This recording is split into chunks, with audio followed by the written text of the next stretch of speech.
Hey everybody, I'm Trubiak and welcome to CC's Vinyl Closet. If you've been here before, welcome back. And if this is your first time, well, here at CC's Vinyl Closet, I just love listening to a lot of old country music that becomes brand new to me. And then I share all those thoughts and feelings and points of views with you guys. So if that sounds like your kind of thing, get excited because today I have a special installment featuring the one and only Brenda Lee. Let's not waste any more time.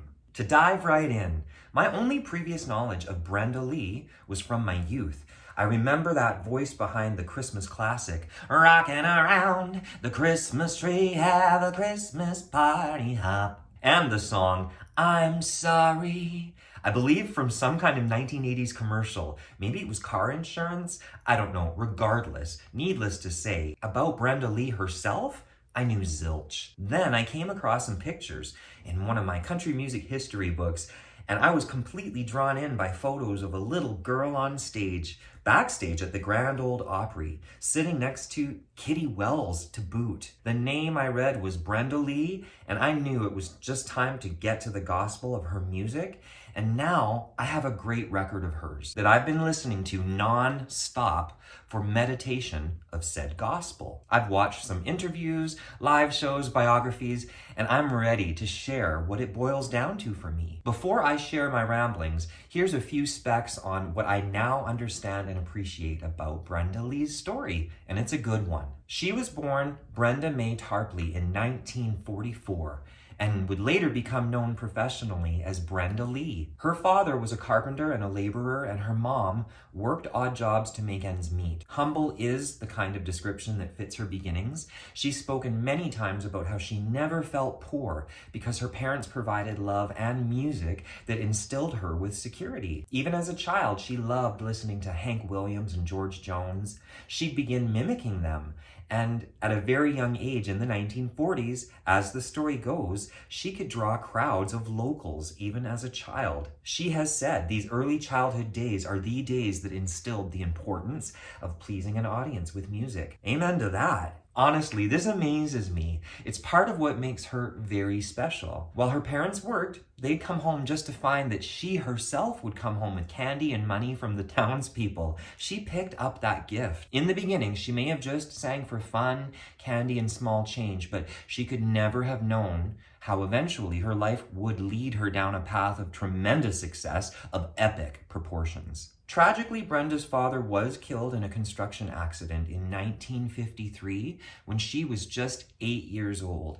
And her musical gifts took on a completely new meaning to her family when everyone, including Brenda, realized that she could help support her mom and her family. And that's exactly what she did. At just 10 years old, she'd become a member of the Ozark Jubilee, which led to a lot of exposure, and her recording contract with Decca Records. Now, if you can believe this, because I know I was gagged, she was just 14 years old when she recorded that song, "I'm Sorry," in 1960. And that's the song that would become Brenda Lee's first #1 hit. Wow. It sold millions and millions of copies.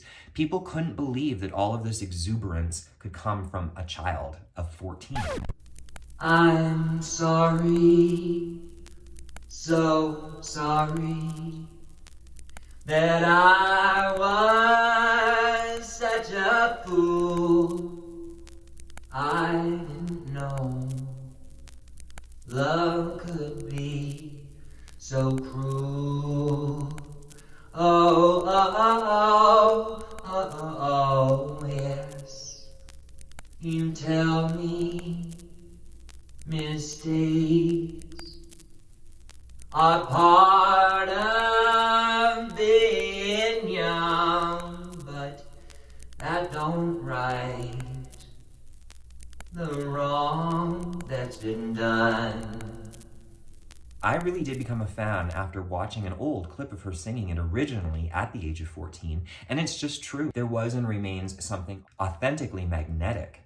So the long and short is, over the years, Brenda Lee released a total of 29 studio albums, and here in my possession is a copy of Brenda Lee All the Way, released on Decca Records in 1961, and produced by the Owen Bradley. This album was Brenda's 5th studio album. She was 17 years old at this time. Also, just to keep things in historical perspective, if Brenda Lee was 17 years old in 1961, releasing her fifth album, the likes of Loretta Lynn wouldn't release her first album until 2 years later in 1963. I had to appreciate Brenda's significance.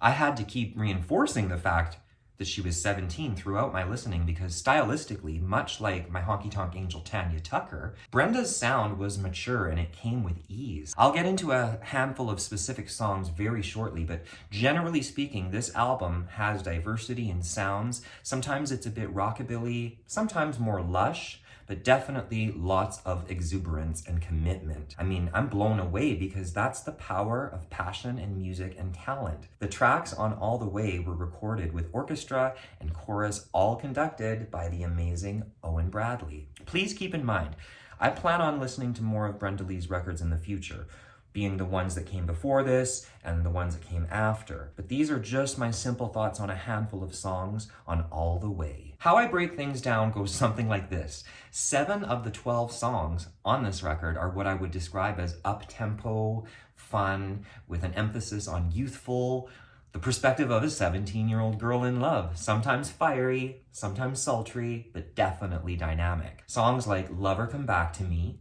Dum Dum, Talkin' About You, are peppy, catchy songs that remind me a little bit of Lulu, a favorite of mine. And songs on side 2 like Kansas City and The Big Chance are right there in the rockabilly pocket. Totally reminds me of Elvis Presley. Now get this, Brenda Lee not only worked with Elvis on the Grand Ole Opry, but I've now read she is ranked 4th in the 60s decade of best-selling artists, surpassed only by Elvis, the Beatles, and Ray Charles. Holy smokes. Even more, these early songs of hers were the songs that would make Brenda Lee an international star. Of all the up-tempo songs here, my favorite might boil down to a song called Do I Worry? Yes, I do. The lyrics show the feisty side of Brenda. Growly, emphasis on the high energy. I love her big voice. Please, folks, go check out Do I Worry? Yes, I do, by Brenda herself. I definitely recommend it. Why don't you hold me like you used to do? I got a whole lot of loving just for you. But when your loving lips don't taste the same, and when you call me someone else's name, well, do I worry? Do I worry? Yes, I do.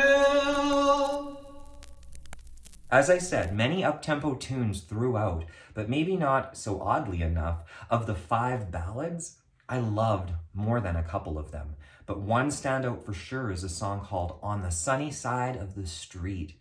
A song I like especially because on this version, everything from the orchestral band to Brenda herself, everything starts out with a bit of a flicker of a flame that just builds and builds and builds till everyone burns down the house. It's a top-notch song for lyrics too.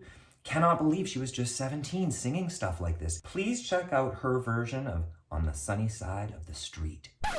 Grab your coat and get your hat. Leave your worries, leave them on the doorstep. Just direct your feet to the sunny side of the street.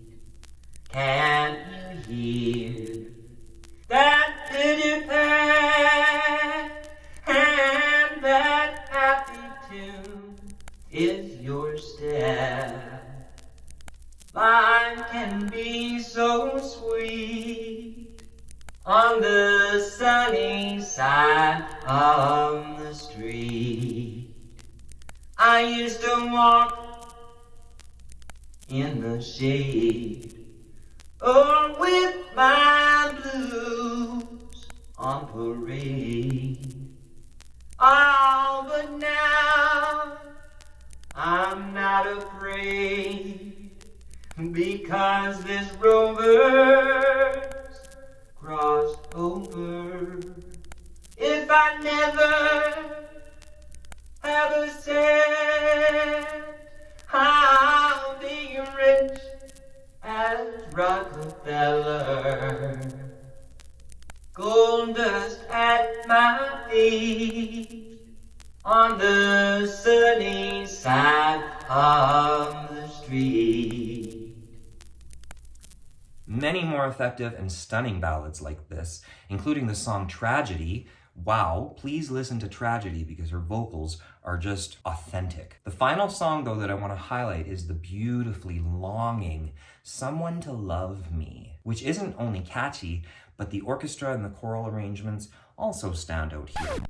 Please meet me tonight in the moonlight.